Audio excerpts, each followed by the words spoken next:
Hey guys, how's it going? This is GundamLegacyExtreme here today to do a review on the Busou Shinki MMS Type Angel Arnval. I believe this is Mark 1. I'm not 100% sure which version of Arnval this is, but I think this is the very first Arnval made. Correct me if I'm wrong in the comment section down below, please. Just giving a little box tour. I really like the art on this box. I really do. There's a few things, though, that transition from the art to the figure, though, that kind of annoy me. Like this panel right here, where the swords go onto. You will see where I'm getting at later with that. And the fact that she has a different face, some different expressions on the box. They only use the same two pictures, though, but, well, except for the cover, but still. I really like this art. It looks really nice. Then you open it up, and of course nothing's in there on that side, and then you get some little shots of the figure, Arnval with her long hair, Arnval without her armaments on, and then it shows you the Busou Shinki game, I believe. I don't know if this is the arcade game, an online game. Oh yeah, it's buso.konami.jp. Obviously, I cannot go there because I believe A, the website is no longer available, and B, it's in all Japanese. Bringing the figure herself in, this is a really nice figure. It only suffers from kind of derpish, bulby face, but I can get over that compared to some of the other Shinkis out there. Really nice detail on the body. I mean, obviously she's kind of gappy on the back, but that's for a reason which we will get to sooner than later. Really nice design, though. So, yeah, that's it for the details. Articulation-wise, the Busou Shinki is very similar to the Figma, or should I say Figmas are similar to Shinki? I don't know, whichever came first. But, yeah, starting from the head up, I will be going old style on this. Her head, she's got a very emotive head and neck, but marred by one slight flaw. And that's the fact that the post for her neck is kind of short, so her head tends to fall off a lot when you mess with it. She's got a nice swivel joint, universal swivel joint right here, which allows for a wide range of arm movement. Got a nice bicep swivel right there. Sorry if you didn't see that. Elbow bends about that much. She's got a chest joint, no waist joint, not surprised. Legs can go forwards about that far, though it kind of looks awkward due to the stem that they chose to use, which allows you to also break her leg. Her leg can't go out all that much unless you once again pull the stem out, but even then, just not a lot, unfortunately. Yeah, I got her leg all messed up now. She's got a thigh rotation, which tends to mess with the disc right there. Knees can bend very far. And her foot is on a swivel joint. So, not a lot of... Oh yeah, I forgot. Hand forward and back. Wrist can rotate and that pops off. Though, I'll explain why later. Hand can go forwards and back. And there is a wrist joint, but again, I'll get into this, what just happened right here in a moment. But, the wrist is very tight, so it's hard to rotate it. Though it's on the same kind of post as a Figma, and again, I will get to why this happened when I go over accessories, which, nice segue. Getting into her accessories, let me start off with the hands, so I can explain this little nice end issue I have with the hand. Love and hate issue I have with the hands. She will just stand. She comes with the two closed fists you just saw, a pair of splayed open hands, a pair of swiveling trigger finger hands, and a pair of lock-wristed trigger finger hands. Now, her hands, along with the posts, and of course she falls because I hit the base that I have her on. her hands, along with the stems, well actually no, not on these, but her hands are made out of very soft, malleable plastic, so you don't have to worry about breaking the fingers. But that causes her hands to like to come off the posts a lot. It's nice, again, that her fingers are made out of very soft, malleable plastic, because again, you don't have to worry about snapping them, like Figma, when things get a little rough. But you do have to worry about the hands like need to come off a lot. Other accessories she has, well, before I get into the main feature of them, she has a replaceable hairpiece for the back of her hair. You just rip, well, easier if I just take her head off. You just rip the short hair, of course not seen on camera, you rip the short hair out of the socket, and you bring in her long hair extension. Pop it back in, and of course her chest piece pops off again, and there you have it. Long hair because of the angle it's at, and I kind of prefer the long hair you see on the box, which this cannot replicate. Not to mention, I'm used to Arnval's when she has long hair having a ponytail because of the modern Arnval's figures, so I stick with short hair Arnval's here. But getting into the main accessories now, the whole feature of Busou Shinki is, as you've seen on the box, the armor. So let's get to the armor. We will start from the legs up. To get her ready for her leg armor, you rip her feet off, and you rip the thighs out. Then you bring in these replaceable disc pieces. Does anyone remember a certain Busou Shinki review Vangelis did where he talked about the bag o' flesh? That's what these things are, pretty much.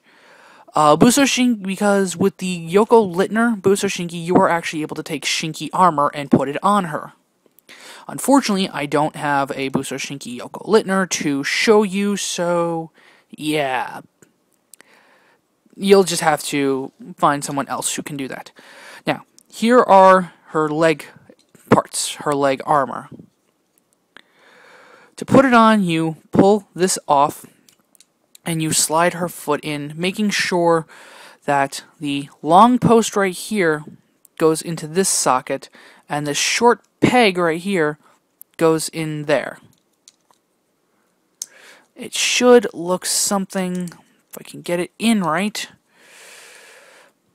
it should look something like this in the end. There we go. It should look something like that in the end.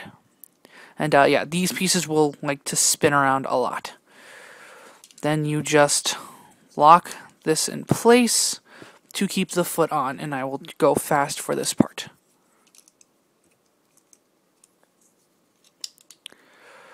And there you have it for the feet. Actually, no, not yet. There we go.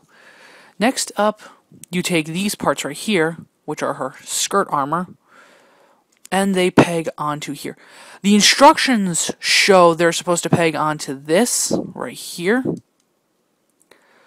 I prefer them pegging onto this only because you can get them out of the way when you need them out of the way. And it looks a little better in my opinion. Because if you see on here, when she has her foot bent, it's up by her thigh, but when you have it on this, it doesn't do that.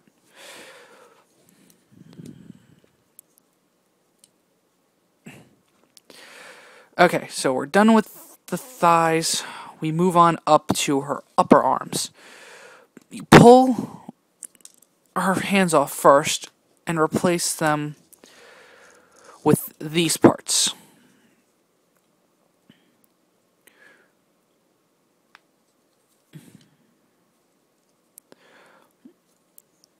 Okay, where's her other fist? There it is.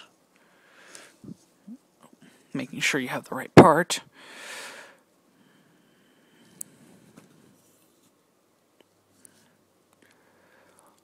Then you rip off her entire arm and replace them with this part right here.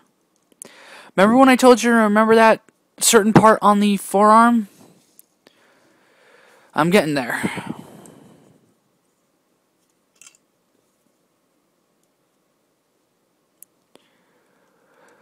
These parts right here are pretty much the replacement for said part, which, of course, I knock her head off. I'm not surprised. There we go.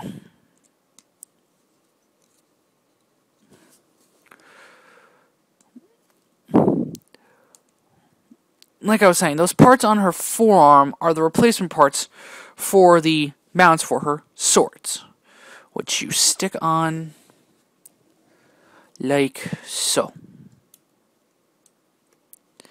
And the parts on the forearms are for her shields. Now, the box only shows her with one shield, so I only use one shield. Now, for the chest part, you replace it with this, and then you take her hairpiece off and replace it with this. And you pretty much now have a wingless Arnval. You can actually stop right here if you want, because she is in her basic armor setup. But of course, like I said, you have a wingless Arnval then.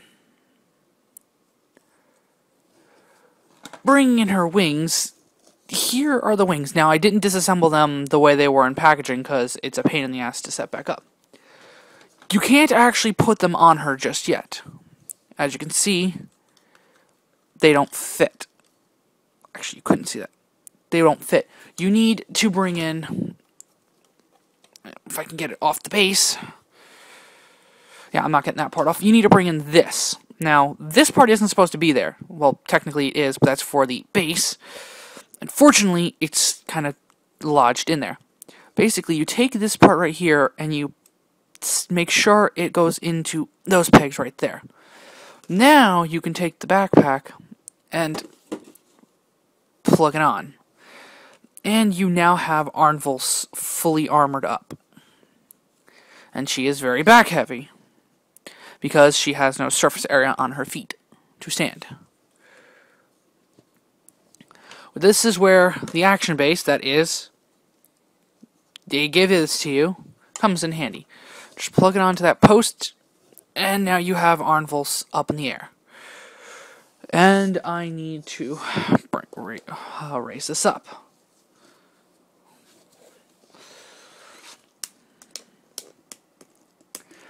Excuse the squeaky tripod. Okay, so we are still not done with our accessories, because now we have our weapons. To go with the beam sabers, you get a pair of beam blades. Unfortunately, unlike Gundam model kits, these are solid white pieces that were painted blue. I kind of wish they were clear blue, but whatever. And no, Gundam model beam sabers, to my knowledge, don't. Actually, let me bring one in and check. Okay, I'm wrong. So if you have a pair of blue master grade beams, you can replace them. I have to find my unicorn's beams. But yeah. But to use the blue beams, they just plug in like so. And you'll want to replace her hand with one of the... Ooh, wrong side. With one of the...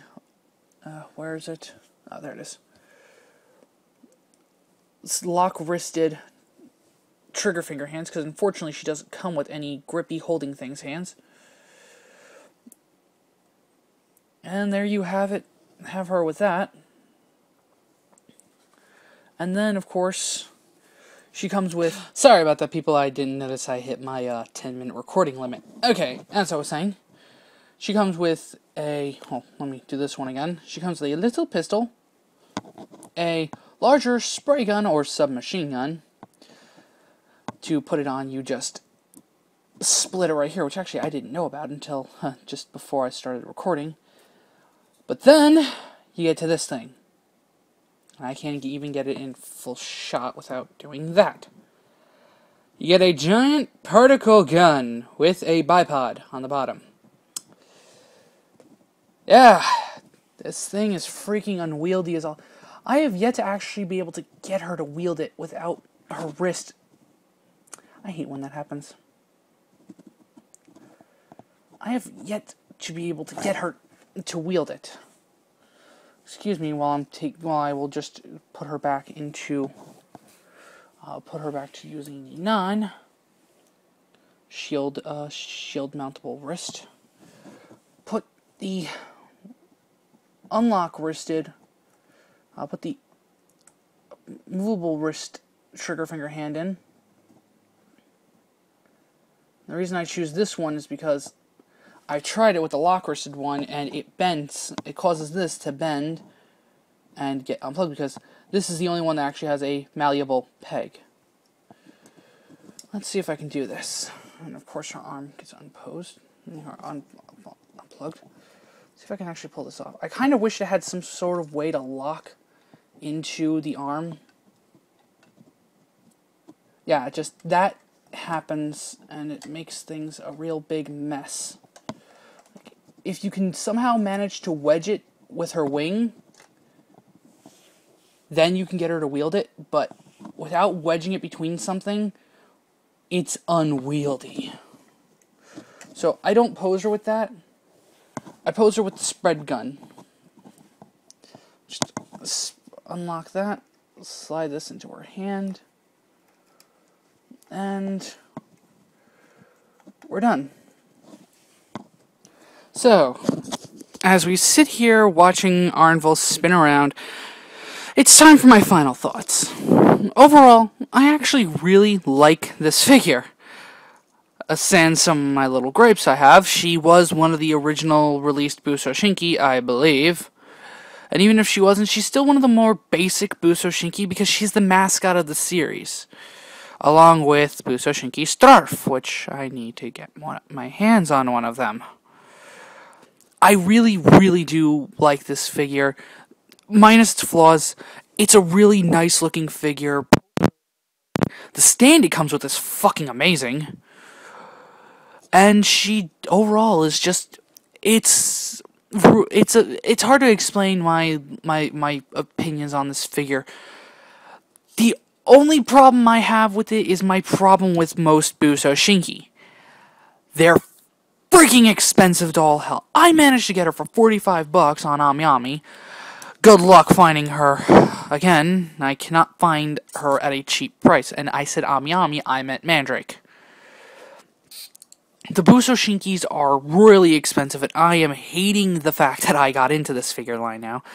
Because the only other cheap one I can end up finding, again, on Mandrake is a Starf for 5,000 yen, which is not the color I want her in.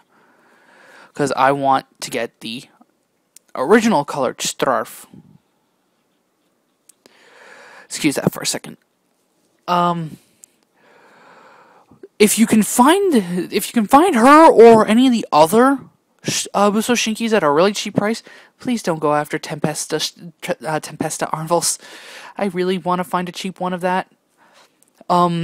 If you can find them at a decent price, go pick them up. There's a lot of different Busou Shinki, and there are even Busou Shinki of some anime characters, like Nagi Sanzenin from Hayate no Gotoku, and like I said, there is a Busou Shinki of Yoko Littner.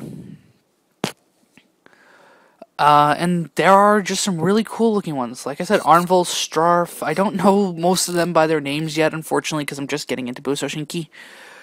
But, just go pick them up is all I can say. So, that's about it. This is, there's not much more I can go over. But, of course, if you can't really get Busou Shinki, there are some better alternatives out there. Peace.